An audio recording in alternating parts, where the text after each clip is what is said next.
ओम अज्ञानतिमिरान्धस्य ज्ञानञ्जनशलाकया चक्षुरुन्मीलितं येन तस्मै श्रीगुरुवे नमः। श्रीचैतन्यमनोभीष्टं स्थापितं येन भूतले स्वयं रूपं कदा मह्यं ददाति स्वापदान्तिकं। वन्देऽहं श्रीगुरु श्रीयुत्पदकामलं श्रीगुरून् वैष्णवांश्च श्रीरूपं साग्रजातं सहगणं रघुनाथान्वितं तं सजीवं साद्वैतं सावधूतं परिजनसहितं कृष्ण चैतन्य देवम श्री राधा कृष्ण पदाम सगण ललिता श्री विशाखा श्री कृष्ण करुणा सिंधु दीन बंधु जगतपति गोपेशा गोपिका कांता राधा कांता नमस्तुते तप्त कांचन गौरांगी राधे वृंदावनेश्वरी कृष्ण भानु सुते देवी प्रणमामि हरि प्रिय वांछा कल्पतरूपस्य कृपा सिंधु भयेव च पतितानां पावनेभ्यो वैष्णवेभ्यो नमो नमः। श्री कृष्ण चैतन्य प्रभु नित्यानंद श्री अद्वैत गदाधर श्री प्रसादी गौर भक्त वृंद हरे Krishna Krishna Krishna Hare Hare Hare Ram Ram Ram Hare Hare. A warm welcome to everyone over the discussion of book Ocean of Mercy, biography of Bhakti Charu Swami Maharaj. So we continue. Later that afternoon, Tamal Krishna Maharaj dictation from took dictation from Srila Prabhupada and then went to his office next door. I remained by Prabhupada's bed chanting Srila Prabhupada. I asked, according to the scriptures, there are four stages of sannyas. Uh, Putti Chakra, Bahi, Bahidak, Parivarjaka, and Paramhans. Why don't we follow that standard? Srila Prabhupada replied, our sannyasis are meant for offering our body, mind, and words in the service of Krishna. Our entire existence is offered in spreading His glory. Preaching is the purpose of our sannyas, not liberation. That is the difference between Ek Dand sannyas and Three Dand sannyas. The three dandas indicate body, mind, and speech. Kaya, man, vakya. That means all the activities of the body, mind, and speech should be engaged in serving Krishna. No other business. Now that you have become a sannyasi, you are a guru. You can initiate, but as long as the spiritual master is present on the planet, one does not give initiation. That is the formality. I did not know what to say. Finally, I got my wits together and told him, Srila Prabhupada, I always want to remain your disciple. That is all I want. Yes, he gently said. That is the right attitude. The next day, as I was sitting in front of Prabhupada, when he had just finished breakfast, he instructed me. Sannyas means becoming completely free from all material attachments. A sannyasi does not have any attraction for anything in this material nature. Na dhanam, na janam, na sundarim. Sundarim, the attraction for beautiful women, is the most difficult one to overcome. However, the sannyasi is completely free from that attraction. Even if he is alone on an island with the most beautiful woman, he should not be attracted to her. He should not be agitated by all the sex desire. I said, in some sampradayas, spiritual lineage, sannyasis are forbid, forbidden to even look at a woman. No, Srila Prabhupada corrected. That is not the way to overcome sex desire. They may not look at the face of a woman, but if someday by chance they do, they will become attracted. Just like Vishwamitra Muni, for so many years he performed austerities, totally absorbed in meditation, withdrawing his senses from the objects of the senses. But one day, Indra spent an apsara, a heavenly courtesan, Menaka, to break his meditation. All his senses were withdrawn.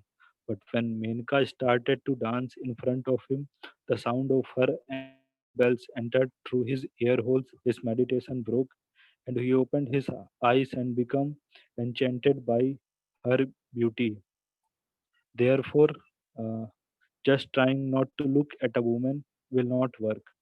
हरे कृष्णा रौनक प्रभु, आप continue कर सकते हैं. Then how can one overcome this overwhelming attraction? I asked. By developing the higher taste. That is the only way to overcome this attraction. Param dristva nivartanti. By getting the higher taste. Developing one's attachment to Krishna. When one develops that attachment, even the thought of sex becomes disgusting to him. Just as Yamunacharya mentioned, now that my mind has become attached to the lotus feet of Krishna, when the thought of sex comes to my mind, my lips curl in disgust and I spit at that thought. That is how wonderful Krishna consciousness is.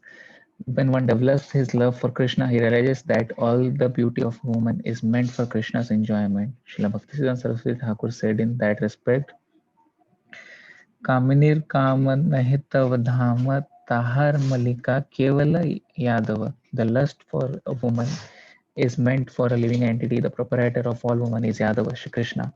I sat there silently, trying to comprehend what Prabhupada had said and the seriousness of the ashram I had just entered. The process of Krishna consciousness is perfect, Prabhupada added affectionately. Just follow this process with all sincerity, offer this life to Krishna and try to serve him to the best of your ability. Try to develop your love for him and the rest will automatically happen. Then he said something that sounded to me like ultimate secret of spiritual success.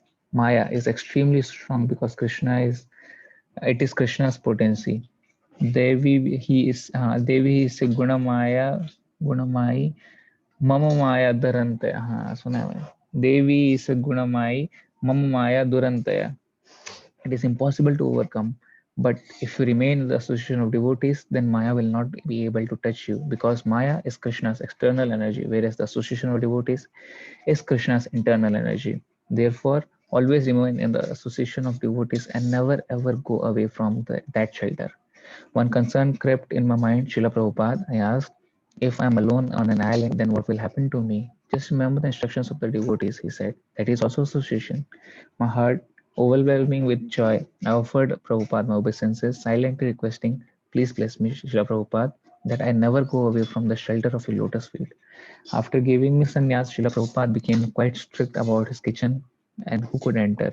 No woman. It all happened one afternoon. Upendra brought Prabhupada Prasad and informed him that it had been prepared by one of our god sisters. Prabhupada asked where she had cooked it, and when Upendra said that she had cooked it in his kitchen, Prabhupada asked why she had been there. She wanted to prepare something for you, Srila Prabhupada, Upendra said, and that was the only place where she could. Srila Prabhupada immediately called Tamal Krishna Maharaj and told him that he should let everyone know that no woman should be allowed in his kitchen, and from then on, none were. The kitchen services were transferred to male devotees. When I asked Tamal Krishna why Prabhupada had taken this action, he said that it was because of me. Now that I was sannyasi, Prabhupada was taking precautions for my protection. Srila Prabhupada knows how fallible I am, I said, and he is kindly protecting me. Again, I silently thanked his divine grace for his mercy, and I was reminded that I should be cautious about associating with women and focused and determined in my new ashram. Most mornings, I was busy with Srila Prabhupada preparing his breakfast and doing other chorus. And then in the afternoon, while he was taking rest, I would chant my rounds in the secluded grove of trees of the Parikrama Marg, the sandy path that circled Vrindavan. One afternoon, I was chanting with Tamal Krishna Maharaj in his office. Instead, when he walked a tall, Sinway, a devotee with a bright, charming smile, Hey Harikesha, Maharaj exclaimed as he rose and embraced him. Harikesha Swami had been Srila Prabhupada's personal secretary, Maharaj later told me, but he had given up that service to fulfill Prabhupada's request that he to go take care of a problem in Germany where devotees had been caught collecting money in false claims. Harikesha had not wanted to give up Srila Prabhupada's personal service, but Prabhupada had insisted, and not only that Harikesha taken care of problem, but he had also developed Germany into the most prosperous European zone, opened up preaching in the Soviet Union and communist Eastern Europe, directed the translation and printing of Srila Prabhupada's books in several languages, and provided spiritual and managerial leadership across the continent. When Harikesha had heard about Prabhupada's illness, he had increased book translation and production, running the press 24 hours a day. When he had learned that Prabhupada might leave this world, he rushed to Vrindavan as with as many devotees translation as I could gather. He had just arrived, he said, and had come directly to see Srila Prabhupada. Prabhupada had been resting, Tamal Krishna Maharaj told him, but he would be getting up soon. So Harikesha rushed to his room and returned a few minutes later, his arms piled high with books, recent translations into German, Hungarian, Swedish, Danish, and other European languages. When Upendra came and informed us that Srila Prabhupada was ready to meet Harikesha in his room, we all rushed in. Prabhupada was half reclining on his bed, propped up by pillows. He was clearly delighted to see Harikesha, and his face lit up with excitement when Maharaj showed him the books. Prabhupada asked Harikesha how many copies he had printed. 120,000 Krishna books, Harikesha told him, 60,000 sets of Srimad Bhagavatam, and 10,000 copies of Upanishad.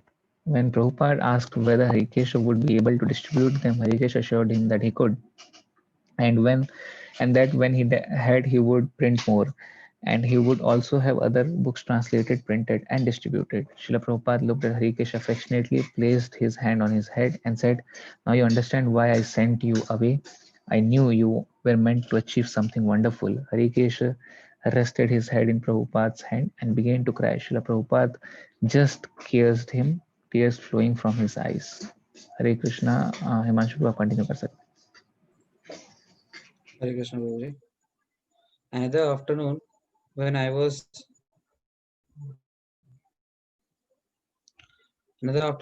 sitting with Tamal Krishna Maharaj in his office, Kunarnava Dasa came in looking worried and informed us that he has received news that Muslims had attacked the temple in Mayapur. The devotees led by Bhavanand Maharaj had defended themselves, but when the police had come, they had arrested Maharaj and the devotees instead of the attackers. The three of us went right to Srila Prabhupada and told him about what had happened. He was very concerned and asked me to investigate. The telephone connections were bad, so it took a while to get through. But I finally managed to speak with devotees in Mayapur who had witnessed the incident. Some Muslims had been grazing their cows in the ISKCON rice paddies, and when the devotees had driven the Muslims off, the incident escalated into a fight. One of the Muslims had been caught by the devotees and taken to a room in the Gurukula, where Nitai Chand Dasa, the Mayapur general manager, had ordered that they shave his head. That led to a reaction. Nitai Chand had later been caught alone off the ISKCON property near the Ganga and nearly beaten up. Another devotee, Brahmapad Das, had come to his defense and saved him, and fighting against a group of Muslims. But then a larger group, possibly incited by agitators from another Matha, had entered the temple and attacked worshipping devotees, including an American woman, Vishalakshi Devi Dasi. Bhavanand Maharaj had tried to scare them off with a shotgun, and a few of the attackers had been hit with buckshot. But there had not been many any major injuries. Still, when the police had finally arrived quite a bit later, instead of arresting the attackers, they had arrested Maharaj and other devotees, bound them, and marched them to the police station in Navadip, where they were held in custody. When Srila Prabhupada heard the details of my report, he began to cry. He said, these demons cannot tolerate the devotees. After a few days, we received the news that the devotees had been released and the charges dropped. Tamal Krishna Maharaj was very careful during that period about who would be let in to see Srila Prabhupada. Generally, generally only very important visitors, senior local Vaishnavas, and senior devotees were allowed in, and only when they had something important to discuss with Srila Prabhupada. So I was surprised one late afternoon when I went into Prabhupada's room and saw an elderly Vaishnava dressed in white with just a loin cloth and a piece to cover his torso sitting on the chair next to Srila Prabhupada's bed. There was something about his demeanor and the way he was speaking with Prabhupada that gave me the impression he was an exalted Vaishnava. He and Prabhupada were talking intimately and laughing boisterously like two young boys. The visitor was Srila Krishnadas Babaji Maharaj, a senior disciple of Srila Bhaktisiddhanta Saraswati Thakur. He was the only devotee in the Gaudiya Math whom Srila Bhaktisiddhanta Saraswati Thakur had allowed to accept the renounced order of Babaji. Srila Bhaktisiddhanta had generally been critical of Babajis because they were prematurely imitating the exalted Paramahansa stage of six Goswamis of Vrindavan. But Babaji was actually an exalted spiritual status beyond sannyas. The sannyas order, marked by saffron, is the highest stage of spiritual advancement in the material nature. But beyond that, in the spiritual reality, where white signifies pure goodness. One could see that Krishnadas Babaji Maharaj was situated on that platform. He was constantly chanting the holy name of the Lord. Due to the joy that he felt within, he sometimes expressed himself with hearty laughter, which was contagious. Whoever was around him would also start laughing. I felt embarrassed for laughing so hard in front of Srila Prabhupada, which I had never done before, but I could not help myself. When I followed him out after his meeting with Srila Prabhupada, he smiled, asked how and when I had joined, and expressed his happiness that I had taken shelter of Srila Prabhupada. The most prominent godbrother of Srila Prabhupada in Vrindavan was Sripad Bon Maharaj, who had an aristocratic bearing and was known for his scholarship and erudition. Srila Bhaktisiddhanta Saraswati Thakur had sent him to England and Germany to preach, and he had lived there for some years, meeting and preaching to some important people. He had also established a Vaishnava university in Vrindavan. Whenever he visited, they had intimate exchanges. One evening, Bon Maharaj came along with Krishnadas Babaji Maharaj. Seeing his close friend Srila Prabhupada's face lit up with bright smile, I arranged two chairs near his bed for them to speak together. Babaji Maharaj glorified Srila Prabhupada for his achievements around the world, and Srila Bon Maharaj agreed, saying that Srila Prabhupada had been blessed by Sri Chaitanya Mahaprabhu. Then, in his cheerful manner, Babaji Maharaj said to Bon Maharaj, "You are a great preacher. He is also a great preacher. You are a great scholar. He is also a great scholar. You have a very good command over the English language. He also has a wonderful command over the English language. You went to the West. He also went to the West. Then how come he has been so successful, but you are not?" Srila Bon Maharaj smiled without saying anything. Srila Prabhupada looked embarrassed and remained silent. Babaji Maharaj broke that uneasy silence because of his unflinching faith in the holy name. During his sannyas initiation in Mathura, I was there. Keshav Maharaj was chanting various Vedic mantras. I started to sing the Maha Mantra. Some devotees felt that my loud chanting may have been disturbing the ceremony and asked me to stop. I was about to stop, but Swami Maharaj, with the gesture of his hands, urged me to continue, and I did. I also heard that when he went to America, he used to sit alone under a tree in a park and just sing the Hare Krishna Maha Mantra playing kartalas. See how much faith and conviction one needs to do that.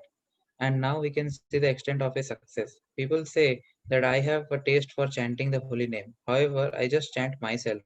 But he made the whole world chant. That is the difference between him and us. Bon Maharaj agreed. Yes, he has been specially empowered by Sri Chaitanya Mahaprabhu because of his attachment to the holy name and his unalloyed devotion. Srila Prabhupada looked at me and said, "Get some prasad for them. Just some fruits," they said. Even though I was almost constantly engaged in serving Srila Prabhupada in his quarters, I was still able to develop relationship with some of the devotees. Bharat, Bharadraja Das was well known as an artist in ISKCON, and I had seen his paintings in Prabhupada's book. We became good friends, and when I was in the kitchen, he often helped cutting vegetables and washing the pots. When there was nothing to do, he would sometimes just watch me cook and talk to me. Bharadraja was from Russia. His parents had immigrated to America after the Second World War. He knew both Russian and Sanskrit, and he told me about the close connection between the two languages. At first, I did not believe it, but Bharadraj insisted. "Give me any word, and I will tell you its similarity in the two languages," he challenged. There was a door behind him, so that was the first word that came into mind. Came to mind. Door, I said. Very in Russian, he answered, and Dwara in Sanskrit. Girl, Devokcha, Devochka in Russian, Devi in Sanskrit. He thought for a while and admitted, "I can't get the right word, but fire is quite close to that. Agon in Russian, and Agni in Sanskrit." Bharadraja was impressed with the similarities of language, with Bharadraja's knowledge, and once again with how Srila Prabhupada had collected the most brilliant gems of devotees from all over the world. Another wonderful devotee was Ayodhyapati Dasa. He looked like a champion bodybuilder and had a heart of gold. Although the temple had professional cooks, Ayodhyapati loved to feed the devotees. Even in the blasting heat of Vrindavan summer, he would make really sumptuous meals. He was an excellent cook, and whenever he fed the devotees, they would become ecstatic, as if they were celebrating a festival. Almost every day, devotees would come and chant in Srila Prabhupada's room. That was how they could be around him. Some would also play harmonium, but Prabhupada, who was an excellent musician, would get disturbed if they did not play it properly, and eventually he suggested that no one should play harmonium in his room. One evening, lying on his bed with his eyes closed, Srila Prabhupada heard someone chanting and playing the harmonium. I was sitting at his bedside attending him, and he asked me to tell the devotee not to play the harmonium. It was Bharadraj. I passed along Srila Prabhupada's request and he immediately stopped. When I went back to Prabhupada's bedside, he asked softly, "Who was that?" "Bharadraj Prabhu," I replied. "Oh, he can play." Srila Prabhupada also liked Hamsadutta Swami's chanting. Maharaj had a sweet but powerful voice with a unique, high pitched, and penetrating tone. Prabhupada would sometimes send for him and asked him to chant the Brahma Samhita prayers, Govindam Adi Purusham, Tamaham Bhajami. The melody was so touching and had such a magical effect that even today, when I think of Srila Prabhupada in his room, lying on his bed in a meditative mood, I hear Hamsadutta singing in his high, melodious voice. Because of the summer heat, Srila Prabhupada liked to sleep on the roof, but most nights he barely slept. He would just translate Srimad Bhagavatam. One night, after translating, an hour or so after midnight, he was sitting on his bed and asked me to massage his back. While massaging him, I noticed that devotees were watching from the windows of their room in the guest house next door. Most had come from America, Europe, or Australia, but due to Prabhupada's poor health, they rarely got a chance to see him, and they were taking advantage of the opportunity. Once again, I became aware of my good fortune. Srila Prabhupada had more than 5,000 followers who would do anything to have even a movement for his association. But even though I had only recently come to ISKCON and was still such a neophyte devotee, I was personally serving him every day. I wished I had been there early in his mission when he had been alone in America with no one to serve him. My heart melting with gratitude. I told him, Srila Prabhupada, I wish I had been there with you when you were alone in New York. He was silent for a minute. Then he said, I was never alone. Krishna was always helping me. I felt humbled by Prabhupada's exalted position. He was so dear to Krishna. I understood that Krishna personally took care of him and was with him at every moment. He did not need any service from us. He was giving us the opportunity to serve him out of his causeless mercy. I kept on thanking Krishna for my good fortune. Hare Krishna.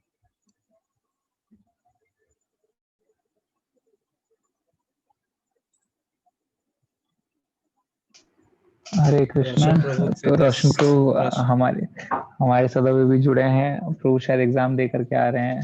तो Roshan Prabhu Hare Krishna. Hare Krishna Prabhu ji, Dandavat Pranam. Hare Krishna bro, दंडवत प्रणाम प्रणाम। प्रभु जी। कैसा गया प्रभु जी आपका exam? अच्छा गया मैं। अच्छा अच्छा, हम आशा करेंगे कि बहुत अच्छा रिजल्ट जी। है आपका। तो प्रभु आप फ्री हैं अभी, आप पढ़ पाएंगे? नहीं ब्रो, आज मैं सुनना सिर्फ पसंद करेंगे? हियरिंग करूंगा। ठीक ठीक ठीक है प्रभु जी। जी। राहुल प्रभु आप पढ़ सकते हैं। Hare Krishna. Hare Krishna ji, One please पढ़िए। afternoon, surrounded by senior devotees, Srila Prabhupada was glorifying Sankaracharya, proclaiming him to be one of our acharyas. I felt a little confused because on other occasions I have heard Prabhupada criticize Sankaracharya's teaching called Mayavad. Since then, since there were so many senior devotees present, I remained quiet. But that night, I rather hesitatingly asked him how Sankaracharya was our Acharya when his teachings were against pure devotional service. Srila Prabhupada was silent for a few minutes, then he looked at me and asked, do you know why Krishna descended as Lord Buddha? Yes, Srila Prabhupada, I replied.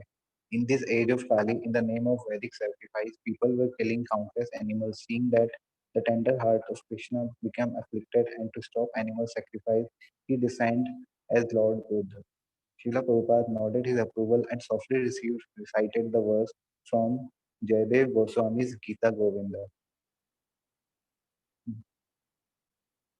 निंद्यसी यजना विधर अभावा स्तुति जतम सदाय बर्दया दर्शिता पासु गौतम केशवा धृता बुद्ध श्रीरा जया जगत वा बरे सदया बर्दया. He continued, his compassionate heart darshita pasu gatam, seeing that innumerable animals were being slaughtered in the name of Vedic sacrifice, he decried the Vedas and started a new kind of religion. However, when his goal had been achieved and animal sacrifice has been stopped and Buddhism had spread all over India, he saw the need to re-establish the Vedas because the Vedas are the only means to understand the Supreme Personality of Godhead.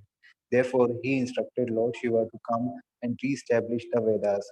That incarnation of Lord Shiva is Shankaracharya.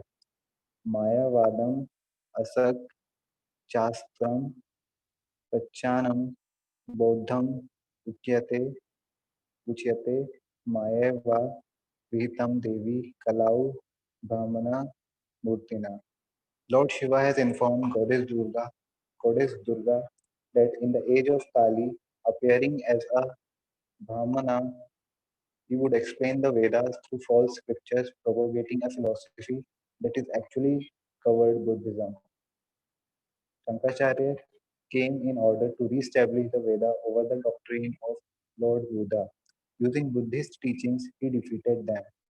Lord Buddha taught that the ultimate goal of life is to attain nirvana, which means to become nothing, shunya, void.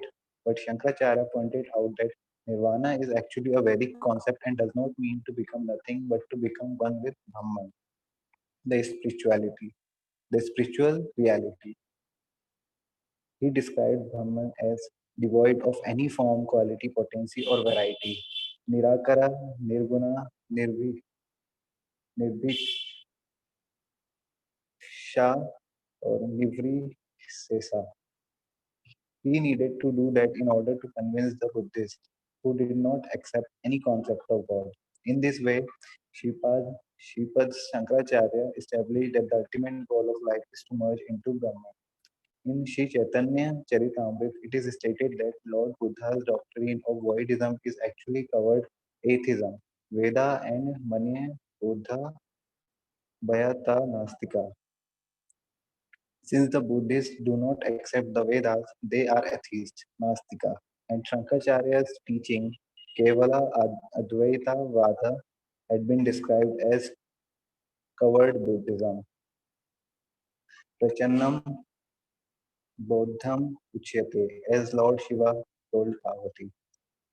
Buddhism is therefore covered atheism, and Shankaracharya's Mayavada is covered Buddhism. Both Buddha and Shankaracharya had their specific purposes. One to stop animal killing, the other to had their specific purpose. One to stop animal killing, the other to re-establish the Vedas.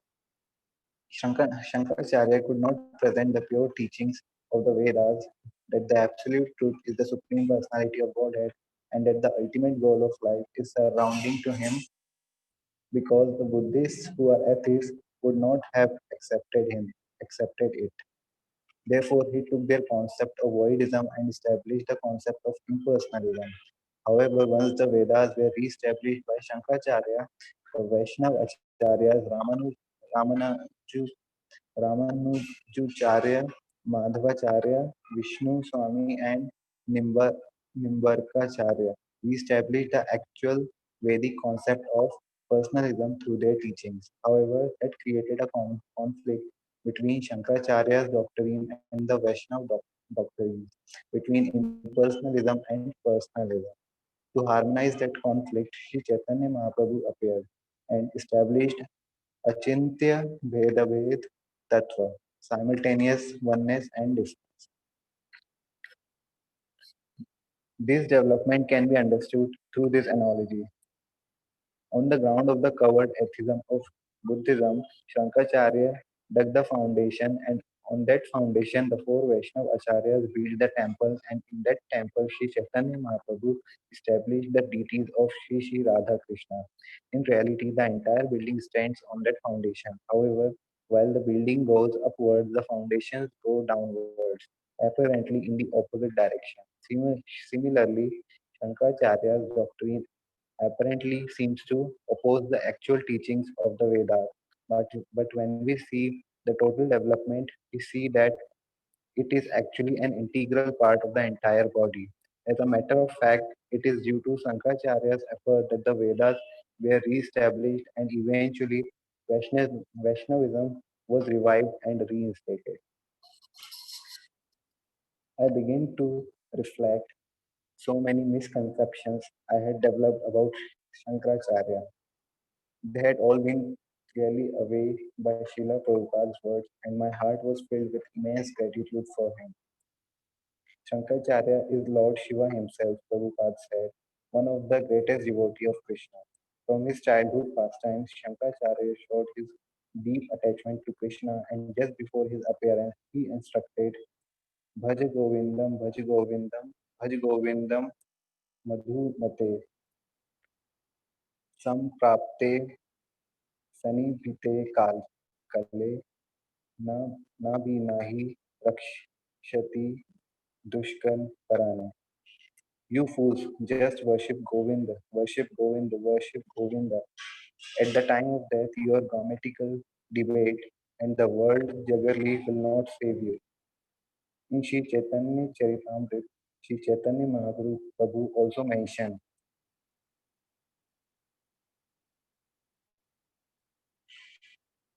Tanra dasa nahi तीनों अजना करी दासा अरा यही सुने तारा भया सर्व NASA. Shankaracharya does not have any fault because he is just an order carrying servant. However, one who listens to the Mayavad commentary is doomed. Swarupa Damodar Prabhu walked into the room indicating that my shift was over, but he could see that Srila Prabhupada was talking to me, so he sat down without a word. Srila Prabhupada continued, Mayavadis see only the oneness between the absolute, between the supreme absolute truth and the individual soul, and Vaishnavas see the differences, and as a result, there is conflict between them. But Sri Chaitanya Mahaprabhu provided a resolution to that conflict with his philosophy of Achintya Bhedabhed Tattva, inconceivable simultaneous oneness and difference. Spiritually, the living entities are qualitatively one with the Lord, but quantitatively they are different. The Lord is spiritual and the living entities are also spiritual, but the Lord is absolute, whereas the living entities are minute, and that is the difference.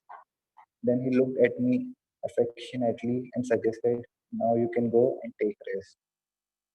To help Prabhupada relax at night, I would massage his feet, and as I did, he would often talk to me. One night, sitting up on his bed as I gave him a gentle massage, he lamented, There is so much to do, but I have become so sick, I am unable to do anything. Srila Prabhupada, I said, what you have done is inconceivable. No one has ever achieved what you have. You should not think that there is anything left that you must do. Now you should just relax. What I have done is 50%, he said. The other 50% is to establish Varnashram Dharma, the Vedic organization of society into four social and four spiritual order. I do not know what to say, so I remained silent. ISKCON is for devotees, he said, but not everyone will become a devotee. Not everyone will be able to surrender to Krishna. For those who will not, who will continue to act according to the modes of material nature, in order to situate them in proper human culture, we need Varnashram Dharma. He spoke like this for quite a while. I understood some of what he said, but much of it flew over my head. Clearly, establishing Varnashram Dharma was not going to be easy or simple, but neither had what Srila Prabhupada had already accomplished. No one had ever achieved what he had. Even Sri Chaitanya Mahaprabhu, who had predicted that the holy name would be spread around the world to every town and village, had not done it himself. He had left that for one of his very special devotees, Srila Prabhupada. And now, to expand his achievement, we had to spread Varnashrama Dharma all over the world to every town and village, thus completing the other 50% of his mission. The rest of the world's population still had to be brought under the umbrella of Vedic culture.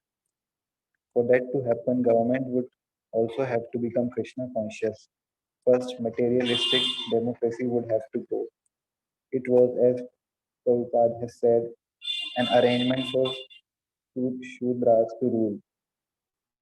Since most people were Shudras, wherever a government was established by the vote of the majority, it was a government of Shudras. In contrast, in Varnashrama Dharma, the Brahmanas would be the head of the society and give advice. The Kshatriyas, the arms, would rule according to the guidance of the Brahmanas. The Vaishyas would cater to society's needs, and the working class, the Shudras, rather than being exploited in a money making racket, would work under the direction and protection of the other three classes. The Brahmanas would guide and the Kshatriyas would execute, possessed of natural charisma and commanding military power. They would take care of administration. Heroes of noble character sitting at the feet of the Brahmanas, they would rule the kingdom, the Vedic way of governance. When all that happened, the rest would come easily. Unfortunately, what the Brahmanas became degraded due to the influence of the age of Kali. The Kshatriyas refused to accept their guidance and became independent, cruel despots, debauches, and sense gratifiers. Either they fought among themselves and destroyed one another, or the masses rose up and disposed them in a revolution, bringing democracy, not the worst, but clearly not the best way for human society to prosper. Fortunately, we had ISKCON to establish pure devotional service. Not everyone would be able to reach a high spiritual standard or follow the four regulative principles and chant 16 rounds of the Maha Mantra. They would opt instead for a life of fruitive work or sense gratification. For them, the structure of Varnashrama Dharma was an absolute necessity. Even as Srila Prabhupada said, lamenting at not having been able to do more, I was confident that it would all happen. We had done so much already, and it was both our sincere desire and utmost duty to carry out the rest. In fulfillment of Sri Chaitanya Mahaprabhu's prediction, Krishna consciousness would spread all over the world to every town and village. Hare Krishna. Next, continue. Prabhu. Sambit को कृष्णा पढ़िए प्रभु। जी जी It was clear, however, that Prabhupada would not be able to stay with us forever, and there was some speculation about whom he would appoint as his successor Acharya. Some thought it would be Kritananda Swami, and other thought it would be Satsvarupa Maharaj, and other thought it would be Tamal Krishna Maharaj. When Srila Prabhupada was approached with the question, his initial reaction was, "My Guru Maharaj did not appoint any successor Acharya, how can I?" Soon thereafter, he named 10 leading devotees to give initiation on his behalf in different parts of the world while he was still present on the planet, and he said that they could initiate their own disciple after his departure. Amshuduta name was not on the list, but when Srila Prabhupada heard about his successful preaching in Sri Lanka, he asked Tamal Krishna Maharaj to add him. Amshuduta had defeated a prominent atheistic scientist, Dr. Abraham Hoover, who had challenged that if anyone would prove that God has created the world, the doctor would give him 100,000 rupees. Amshuduta has counter challenged that if Dr. Hoover would create life from matter, Amshuduta would give him ₹1,000,000. The mutual challenge had received a good deal of press coverage, and Amshuduta had challenged Dr. Hoover to a debate in one of the area's most prestigious auditoriums. In the newspaper articles, Amshuduta pointed out that although many scientists were claiming that life comes from matter, they had not been able to accomplish that feat. They had not been able to create even a mosquito in a laboratory, let alone human life. And although they had not been able to produce even an egg, chickens did so without effort. Dr. Hoover had not been able to counter the article's argument. Finally, the date of the debate was announced and a large auditorium was rented. Dr. Hoover, however, never showed up. He claimed he was sick. Everyone saw it a victory of Hamshaduta, who earned Srila Prabhupada's praise and esteem. Another of ISKCON's prominent leader had been Madhuvisha Dasa, who had been a sannyasi and served as a GVC of Australia. He led Kirtan so aesthetically that Srila Prabhupada had called him the Kirtana Samrat, the emperor of Kirtana. Madhu Madhuvisha had become in Madhuvisha had become involved with a woman, however, and had left ISKCON. One morning, Satswarup Maharaj brought him to meet Srila Prabhupada. After initial exchanges, Srila Prabhupada asked, "Why did you leave? You got married, so what?" He indicated, he indicated two other household devotees in room, Gaurasundar and Upendra, and pointed out they were married but remained in ISKCON. So you got married. That does not mean you had to leave ISKCON. Prabhupada told him emphatically, no matter whatever happens, don't leave ISKCON. Madhu Madhuvisha accepted Srila Prabhupada's instruction and came back to ISKCON, when he remained for, where he remained for the rest of his life serving Srila Prabhupada's movement. Srila Prabhupada would often ask us to read aloud to him from Srimad Bhagavatam or Sri Chaitanya Charitamrita. When Tamal Krishna Maharaj was reading the Chaitanya Charitamrita one afternoon, he suggested that I read the Bengali verses. He would read the translation and purport. Srila Prabhupada liked that idea, and from then on, that became the practice. One day, Tamal Krishna Maharaj was not available, and I was reading alone. Prabhupada was listening with rapt attention, his eyes closed. Then he opened them and commented, "Scriptures are scriptures are like an of ocean of nectar. From wherever you drink, it is it is it is nothing but nectar." Srila Prabhupada, I offered. I thought you wanted us to read the Bhagavad Gita first, then Srimad Bhagavatam, and then Sri Chaitanya Charitamrita. That is because first one has to understand who Krishna is. He said one has to have a clear concept that the Supreme Personality of Godhead. That understanding comes from the studying of Bhagavad Gita. It is the scriptures where the Supreme Personality of Godhead is speaking about himself. Therefore, what can be better source of understanding him? However, when a great person speaks about himself, he cannot say very much about his own glory. He feels rather embarrassed, but those who love him, when they speak about him, they go all the way to glorify him. Srimad Bhagavatam is the scripture where the devotees of Krishna are speaking about his glory. Therefore, the real glory and greatness of Krishna and the sweetness of his activities have become most wonderfully manifested in Srimad Bhagavatam. When one has this clear understanding that Krishna is the Supreme Personality of Godhead, then one can read any scripture and release its transcendental sweetness. Another afternoon, I inquired about the painting of the Super Soul hanging.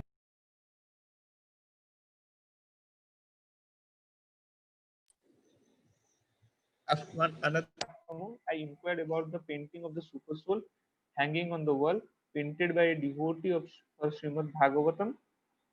It is Krishna present in everyone's heart. Is Krishna present in everyone's heart in his four-armed form as the Super Soul? I asked. Beaming with a radiant smile, he replied, "Yes, but in your heart, he is in two-armed form." Thanks to Vanamali Kaviraj's treatment, Srila Prabhupada's health improved, the swelling of his feet went down, his appetite increased, and although he was still quite weak, he did not experiencing significant physical discomfort. He got better. Prabhupada became restless and wanted to go to the west to preach. His plan was to हरे कृष्णा। हरी बोल सो। कृष्णा प्रभु जी थोड़ा page number बोल दीजिए, मैं PDF से पढ़ रहा था, थोड़ा स्क्रॉल हो गया ज्यादा। 204। जी ठीक है। एक काम करें क्या, 2 डिवोटीज और बच जाएंगे तो हम उनको पढ़ने का मौका देते हैं। जी प्रभु जी। ठीक है, सौरभ प्रभु पढ़ सकते हैं। जी प्रभु जी। Thanks to Vanmali Kaviraj's treatment, Srila Prabhupada's health improved. The swelling of his feet went down, his appetite increased, and although he was still quite weak, he was not experiencing significant physical discomfort. As he got better, Prabhupada became restless and wanted to go to the west to preach. His plan was to go to London, stay there for Janmashtami and Vyas Puja, and then go to New York, to the Gita Nagari farm in Pennsylvania, to Los Angeles, and then to Hawaii, where he would stay and translate Srimad Bhagavatam. When I told Vanmali Kaviraj about Srila Prabhupada's plan, he totally opposed to it. Please don't let him go now, he told me. His condition is improving. In winter, I will give him Makradvaja. It is a very strong medicine, but by then his health will have improved considerably, and the cold of the winter will also help him digest the medicine. Then his health will become rejuvenated. I reported the doctor's recommendation to Tamalkrishna Maharaj, but Maharaj said that Srila Prabhupada was so determined to go to the West that no one could change his mind. I also knew from his things that from things Prabhupada had said that he had made up his mind to go. A soldier doesn't like to die on his bed. He had said, for him to die on the battlefield is a death of honor and glory. He was tired of lying in bed and he was determined to go out on the battlefield and fight. When the time finally came for Srila Prabhupada to leave, I was on the floor at his feet. As he sat on his chair, dressed and ready to go, aren't you coming? He asked. I can't come, Srila Prabhupada, I replied. I don't have my passport. Okay, he said. You join me in Hawaii.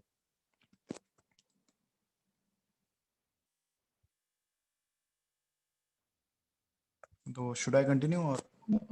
That's what I was asking here. We'll skip it over here or we'll move to next chapter. Like it's better if you move to next chapter tomorrow, right? Or Like what others say. Yeah, please. we have पढ़ 10 लीजिए, minutes. बड़ा chapter है ना, last chapter शायद है, बड़ा chapter पढ़ लीजिए। Back last home. चैप्टर है क्या? शायद बड़ा चैप्टर है ना, बहुत बड़ा चैप्टर देख रहा था।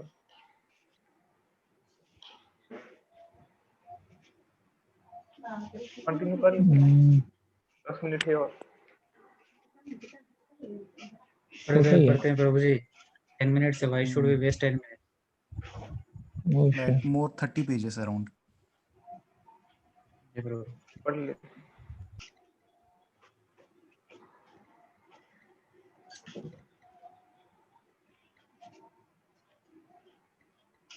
ओह, मैं ज्यादा ही ऊपर आ गया। बहुत ऊपर आ गए। 204 के बाद था शायद।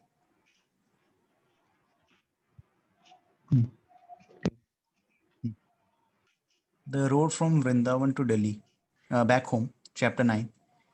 The road from Vrindavan to Delhi was in terrible shape, full of cracks and potholes, so the ride was difficult for Srila Prabhupada. And when we finally arrived at the airport, as the sun rose on the horizon, he let out a sigh of relief. I was concerned about his long flight to London and wished that he was not leaving Vrindavan. But he was inspired to preach, I realized, and the world needed him. He could not be confined to his room. A crowd of devotees, several cartloads from Vrindavan and others from Delhi, had come to see him off. When Prabhupada saw Bhavanand Maharaj, who had come to Delhi to meet him, his face lit up with a beautiful smile. Bhavanand, he called, and asked him to come closer for an embrace. Maharaj was observing Chaturmasya vows, and his hairs and beard were grown out. He looked ema- emaciated and austere, but Prabhupada said, "You look like King George VI." Maharaj put his arm around Srila Prabhupada's waist and helped him walk into the terminal. Prabhupada asked him about the incident in Mayapur and expressed regret at the way he had been treated by the police, marched to the streets of Navadvip, chained up like a criminal. Okay, so someone else can continue. Shubham Prabha पढ़िए.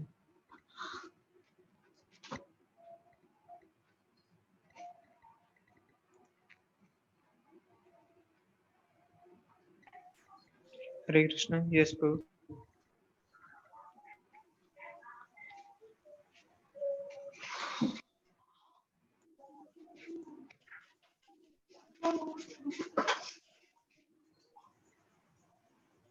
Hey bro. Just to actually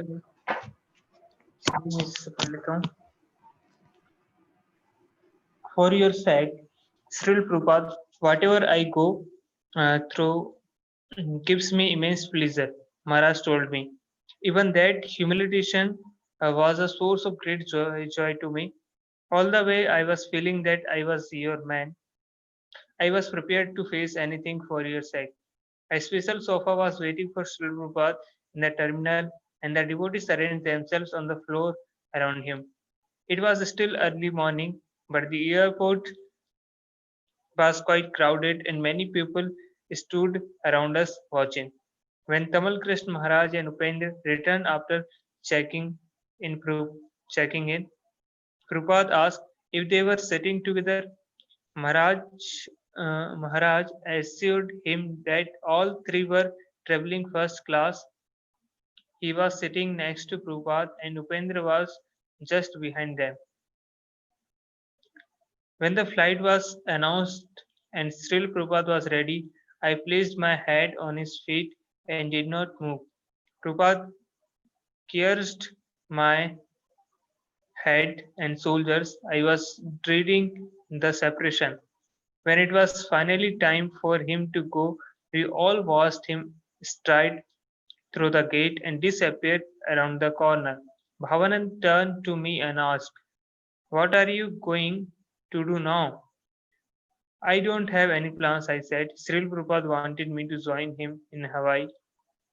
"Why didn't you go with him?" "I don't have my passport here." "So you have to go to Calcutta?" "Yes." "Then come with me to Mayapur." When are you going?" "Since I have come this far, I thought I would go to Vrindavan. Then maybe tomorrow we can take a flight to Calcutta." "Great," I said. "I have to collect my belongings in Vrindavan anyway." Srila Prabhupada's quarters looked so empty. With him there, it had always been busy. Now it was quiet and seemed desolate. Even though it still bore signs of his presence, his chadar was on his bed, unfolded, and his silver water cup was on his table, half full.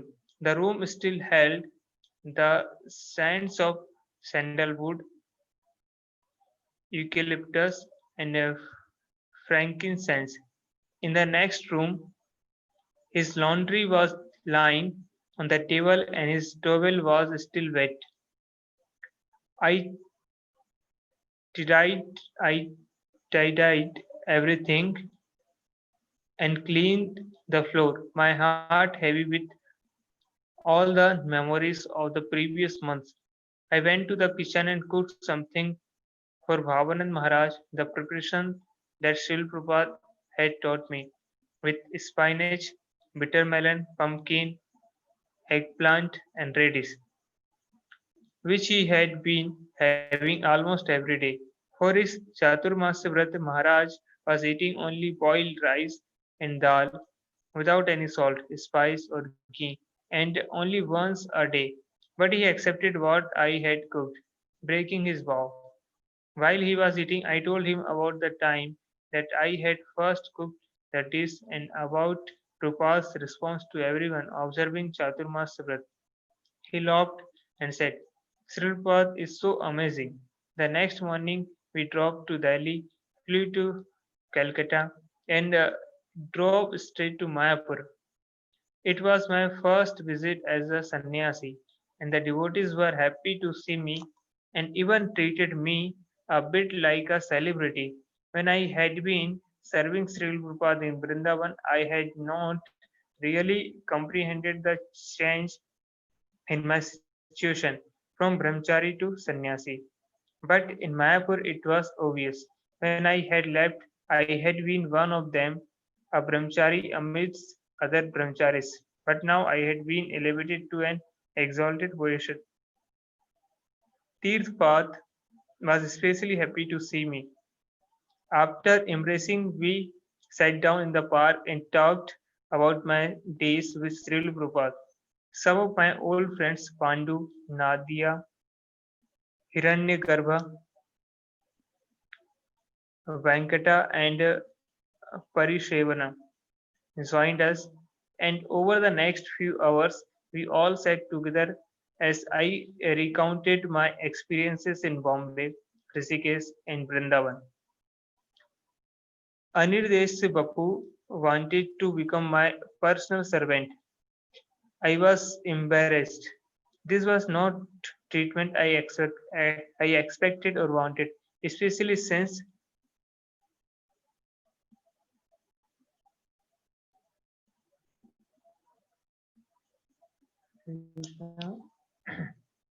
especially since Anirdesh Bapu had preached to me and engaged me in service during my first visit to Calcutta temple. But it was another consequence of my new position. You are my senior, I told him. How can I accept service from you? He gave the example of Govinda serving Sri Chaitanya Mahaprabhu. That was because Govinda was instructed by his spiritual master, Sripad Iswarpuri, I said. Look, he said with a smile, you have already become such an authority on the scriptures. Quite a few young Bengalis were joining ISKCON in Mayapur, partially in response to a newspaper advertisement, and Bhavanand Maharaj asked me to guide them. For the first time in Mayapur, we had a group of educated, intelligent boys joining our movement. I was giving them a Bhagavad Gita class one afternoon when the guard came in and informed me that a postman was outside with a telegram for me. The telegram came from Tamal Krishna Maharaj and read, Sri Prabhupada wants you to come to Vrindavan immediately. I was thrilled. After 3 weeks, Sri Prabhupada had already come back to India and he was in Vrindavan. I ran to Havanand Maharaj and gave him the news. Maharaj said that since Prabhupada wanted me, I should leave for Vrindavan immediately. That evening, I went to Calcutta, where I caught a flight to Delhi the next morning. At the Delhi temple, I found Brahmanand Swami and Giriraj Prabhu, who were about to drive to Vrindavan. So I got a ride with them. When we arrived that evening, I went straight to Sri Prabhupada's quarters. Tamal Krishna Maharaj greeted me with a warm hug and said that Prabhupada was in his room sleeping. He had developed a cough and cold, so I just sat with Maharaj in his office talking until Upendra came and took me inside. The room was practically dark. There was just a small lamp on a corner table. Frankincense was burning, and there was a strong smell of eucalyptus oil that had been used to wipe the floor. Upendra and I sat in a corner watching Sri Prabhupada sleep. His head stuck out of the covers, and his body seemed to be on the same level with the rest of the bed. He had been quite thin before he had left, but now he seemed emaciated. At one point, Sri Prabhupada woke up coughing. Upendra went over to help him, and when he told Prabhupada that I was there, Prabhupada beckoned me closer. He asked me what I had been doing and wanted to know how everything was going in Mayapur. After I gave him a brief report, he said that he wanted to sit up, so I probed him up with some pillows. He was very light, gaunt. Silpwat, I said, you have become so thin. Yes, he replied. Now this body is just a set of bones in a bag of skin. I did my best to check the emotions that were flooding my my consciousness. Why did I let him go? I cherished myself. I chastised myself. Vanmali Kaviraj had been emphatic about Prabhupada's not going. What had not I listened? Why had not I been more forceful? Asked the senior devotees to persuade him not to leave. Then I realized that we had to surrender to whatever Srila Prabhupada wanted. He was a pure devotee of the Lord and knew what Krishna wanted him to do, and nobody could have imagined that his condition would deteriorate so quickly. I wanted to embrace him, to release all the agony from my heart in tears. Kamal Krishna Maharaj and I stayed up into the night talking. When I wondered aloud where I would stay, he looked at me with surprise and said, "What? You are staying with me as always?" Maharaj told me about what had happened in London. Initially, Sripad had been happy to be there. His health had been good. The atmosphere was joyous. Devotees had come from over Europe to see him. He had been giving regular darshans, and the devotees had been in ecstasy.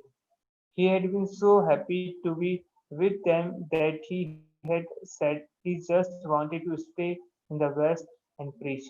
However, soon after the celebrations of Janmashtami and his Vyas Puja on the 6th and 7th of September,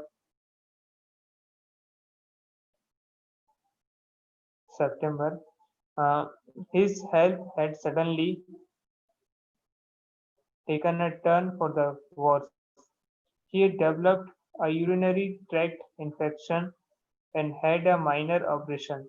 Subsequently, his condition had deteriorated. He had hardly been able to eat and had very little energy. It was only with great difficulty that the devotees had brought him back to Bombay and travelled with him by train to Mathura. Upon his arrival in Vrindavan, Srila Prabhupada had wanted one Mali Kaviraj to start treating him again. The doctor had come to treat him the next day, at which point Prabhupada had that I be asked that I be summoned. Kirtanand Swami and his assistant Kuladri Das were taking care of Prabhupada's prasad, so I was free for other services. Parmali Kaviraj did not speak English and had been having difficulty communicating with the devotees, so he was happy that I could serve as his interpreter. Sril Prabhupada's condition had become critical, he told me, and he was coming to treat him every day. The medicine that had helped so much before was no longer working, however, and he thought it was pointless to continue the treatment. I told Tamal Krishna Maharaj, who related the doctor's recommendation to Prabhupada, and the treatment was stopped. I felt helpless. Cyril Prabhupada's condition was critical, but there was nothing we could do to help. He was emphatic that the West medicine was the holy name and that we should pray to Krishna and depend upon him. What he was going through, he reminded us, would happen to us all. I began to understand that through his own example, Srila Prabhupada was teaching us how to prepare ourselves to leave our bodies. Pisima had come to Vrindavan to see Srila Prabhupada and stood by his bed with love pouring from her eyes. Asked her when she came. Prabhupada told me. Although she was just a few feet away and could hear what he was saying, he did not want to speak to her directly.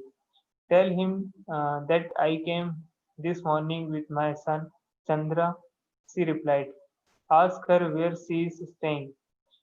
In Goswami Maharaj's mutt in Imlitala, she said, referring to Cyril Prabhupada's god brother from whom her son had accepted initiation. Why she is staying there? Why she is not staying here? My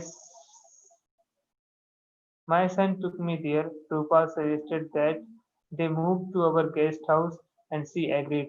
Ask her whether she would like to cook for me.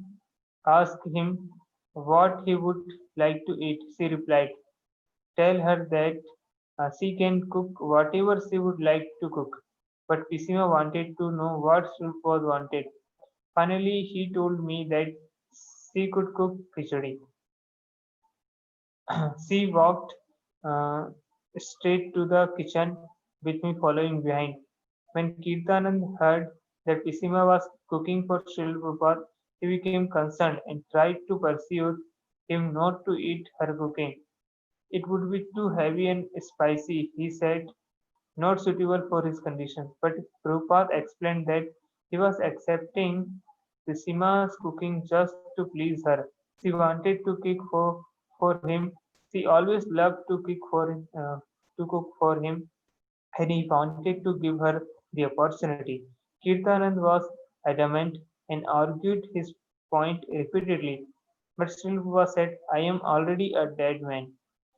If I die eating or starving, it doesn't really matter.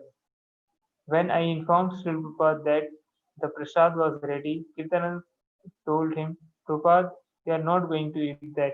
Prabhupada's voice became sharp. The first time I heard him speak that way. And he told Kirtanand, why are you doing this to me?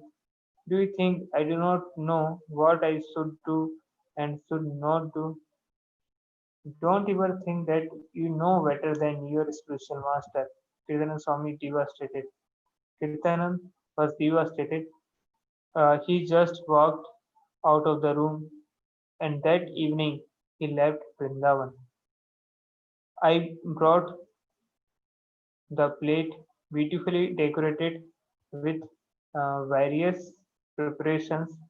Sitting up in bed, Prabhupada honored the prasad, barely eating anything, but just tasting one item after another. We were still worried about his digestion. He had not had any solid food for days, but he did not have any problems. When I told Pisima about the devotees' concerns, she replied just as she had when Tamal Krishna Maharaj had expressed his concerns about Prabhupada's eating kachoris and samosas. If Prabhupada wants, he can digest even stones. After Kirtanand's Hare Krishna bro departure, ये अच्छा थोड़ा सा यहाँ ये पढ़ लीजिए, यहाँ तक पढ़ लीजिए, यहाँ तक पढ़ लीजिए. ठीक.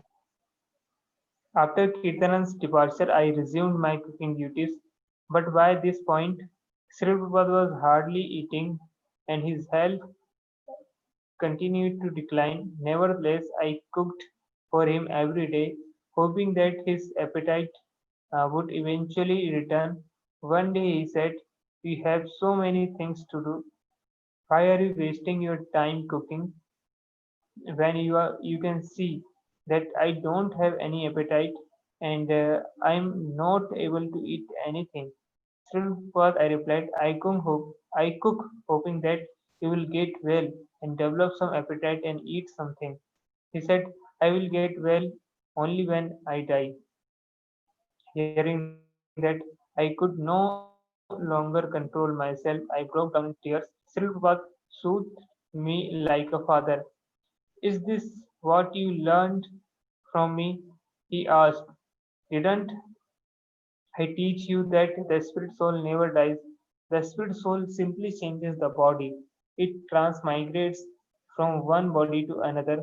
He was reminding me that he would always be there with us, even if we could not see him. Although Prabhupada was not eating, he was concerned about the quality of the devotees' prasad. So he sent me to investigate. When I reported that the quality was not very high, he sent for the temple president and directed that the standard be improved. Make sure the devotees get nice prasada. He told me after the temple president had left, it is the only sense irritation they have. Hare Krishna. हरी बोल। तो कल ये book तो खत्म हो ही जाएगी almost, या पूरी खत्म हो जाएगी। कल हम देखेंगे किस प्रकार से प्रभुपाद ने अपनी अप्रकट लीला रची थी। ठीक है, धन्यवाद प्रभु।